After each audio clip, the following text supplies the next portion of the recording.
Thanks for joining us for this video. Today we're going to work on a fun solar-ish project, but it's actually going to be more carpentry. So we got our small solar panels and we're already using them to top off our battery bank. So we've relocated our battery bank outside. I'll show you that now and we'll talk about the project we're going to work on today. Because we're going to start applying solar to these batteries and in preparation for actually using them in the near future, we decided to go ahead and move them outdoors. But in order to keep them secure and also protect them from the weather, we want to build a small structure around this. Since we're hoping to build a timber frame barn, we thought this would be a great opportunity to kind of practice basic timber framing. We have some windfall that came down in the last windstorm, you might recall. So we thought we would utilize that stuff instead of just letting it lay around and turn it into something practical. So we're going to start with using our Alaskan chainsaw mill, and we'll start making the posts and beams and everything for this structure. I've done just some rough sketching of what the timber frame will look like, and that was just kind of to help me to get a materials list. So hopefully we have enough lumber and everything just in the windfall, but we may have to go source a little bit somewhere else. For example, on the girders here, we're actually going to try to use maybe just whatever we have, because the important parts are the posts, the plates, and then over here would be the tie beams. So hopefully we have enough wood in the windfall, but if not, we'll kind of make do with the girders. For this project, we're going to get to use two different types of chainsaw mills. One will be the mini mill, and the other one will be the Alaskan mill. Both of these are actually made by Granberg. The nice thing about the mini mill is it allows us to square off the sides of a log without having to move the log at all. So we'll use the Granberg to create the top cut, mini mill to square the sides, and then we'll go back to the Alaskan to slab that piece of wood. So let's take a look at the log. So I've got this piece of windfall. It was the top of a pine tree that broke off in a windstorm. I've already done a little bit of work with my framing square, and I've measured off a 6x6 that I can actually mill out of this log. So I did that yesterday, and I've set up my rail guides for the Alaskan. And so what we're going to do now is we're actually going to cut the initial cut off of this, and then we'll use the mini mill and we'll square off the sides. So let's get started.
So in theory,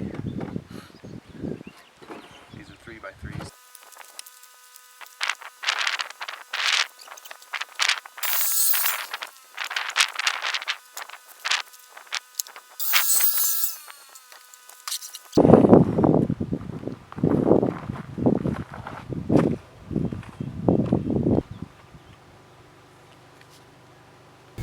All right, that was quite an adventure. So we've done a lot of work here. We've created 3x3 lumber out of the windfall. Took a little bit of creativity because our generator did not want to run the Mankita. So we've done a lot of layout stuff here, and we've figured out how to get the maximum amount of lumber out of this one log to build the small timber frame. It took a little bit of creativity because at first we kind of had a preconceived idea about the roof pitch, and we ended up changing that roof pitch so that we could raise the front posts and lower the rear posts and get every inch out of this one log. Otherwise we were going to have to cut into another log. So here we are. We've got all of the members minus a couple. We have knee braces that we need to sort out, and we need a couple more girders, but we're thinking we'll make those out of just random 2x4s we have laying around, since they're not really that structural or that important. So we're going to start laying the joinery out, and then we'll get started cutting joinery.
All right, we've been working on joinery for several hours, and we have all of the primary components all ready. We're going to go ahead and assemble this frame. We're going to do the raising, whatever you want to call it, and then we'll kind of decide what we want to do after that. We want to be reasonable here because we don't have endless material, so we may end up substituting some stuff, so we'll call it timber cheating instead of timber framing.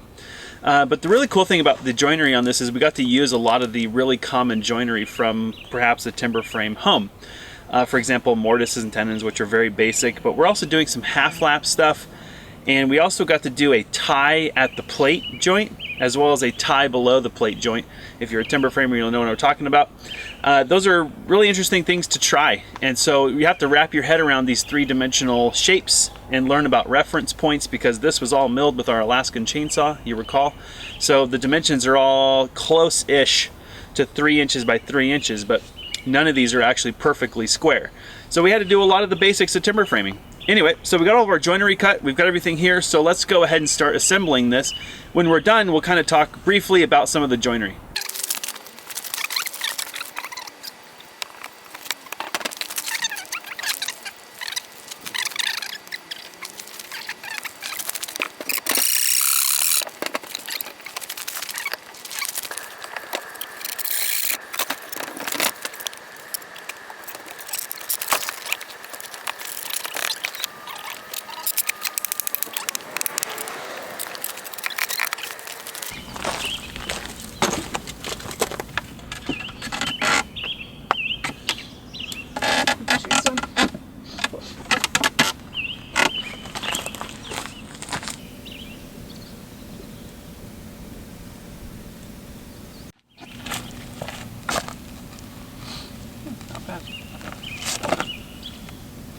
All right, everything's put together. The frame raising went very well, just the two of us and one small mallet. So let's take a close look at some of these joints, and we'll just kind of share the idea behind the construction here. And then I'll share with you a couple of things we're probably not going to do on this frame that you probably would normally do on a timber frame.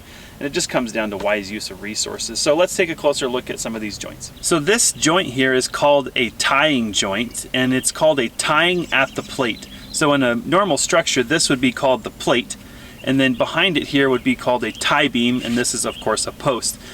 We used a half lap tying joint. So the tie beam here is half lapped, exposed on the end, and then this is a housed half lap. And then in the center of the post is actually a peg style tenon. We'll actually drill through here and just place a small tenon in there.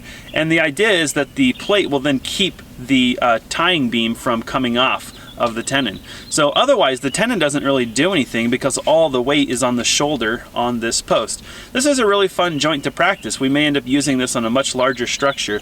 So at this scale, that's a pretty fun joint to practice. With this joint, which is the top plate on the back side, we decided to try a housed half lap. And the idea there was to help the top plate have a little bit of lateral rigidity. If we just used a through tenon up here, it may or may not have had the same strength. Of course, on this little tiny structure, it doesn't really matter, but it was just a good chance to practice this joint. The two joints you see here are a very traditional through mortise and tenon. And the reason we did that here is because the tying beam, which is here, we didn't want to tie it into the plate because we're actually going to use a single pitch roof. So this joint is called a tying below the plate joint. Now, in theory, we probably should have done some sort of a dovetailing or something like that to resist the outward force on this joint. We didn't do that because the structure and scale of this is so small. But because this is a tying joint, if we were to do this on a large scale, we would want to dovetail this most likely to help it resist the outward forces. Down at the bottom, not so much. This is just a girder, so it's a very basic through mortise and tenon. And ironically, this was actually good for us to practice because there is a phenomenal number of these joints in a very typical building. So, good for us to get some practice. We definitely are humbled by the through mortise. This is only 3-inch material, and it's definitely a lot of work to clear out those mortises. We can totally understand why there's a chain mortiser in the world. So there's a couple of the through mortise and tenons and why we used them where we did. All right, and a couple of extra things that we did on this frame. We extended the plates out past the side, and that's so that we can run a truss out here, and so that we can protect the side of the building from weather, things like that. So we could have made the joint stop here, but we extended it out a little past just because we could. And then the last thing, we're probably not going to do the knee braces, traditionally timber framed knee braces. The amount of joinery to do that on this tiny little project would be phenomenal, and we don't really have any more 3x3 material, so we'd have to scrounge through some 2x4s and stuff like that. So we're probably going to end up just cheating a little bit and attaching them with screws to give this lots of lateral stability. Well, that concludes part 1 of the timber framed battery box. We're really wanting to share this project for two reasons. One, we were able to take a piece of a tree that fell during a windstorm and turn it into this small structure, this small frame. That's really powerful for us. We talk a lot on our blog about starting small and using little projects to learn the skill set that it takes to accomplish larger projects. We're going to talk a little bit more about that in an upcoming video because there's been a lot of like, what the heck, around some of our other projects. But that's the point behind this. We have, since we've been here, developed the skill set and the tools necessary to take a tree on our own and turn it into this. The cost of this timber frame, $0. Came out of the sky one day, we turned it into a timber frame. The other thing we want to communicate is tools. The vast majority of this frame we did by hand. We did cut the timbers and everything using our chainsaw mill, so there was some technology there. But a lot of the joinery, in fact the only thing we used on the joinery that was not by hand was this powered auger. We did a lot of the augering by hand at first and it's really romantic, we love it. But for large scale production it just didn't make sense. We're out here in the beating hot sun and so we needed to get the job done. But at the same time, it makes us appreciate these tools and also to respect the hand tools because it's very easy to make a mistake with these powerful tools, even though they go much quicker. So we want to share that. If you want to go on a journey like this, start small and look for tools that you can work with today. You don't need really expensive things to make these projects fun or efficient.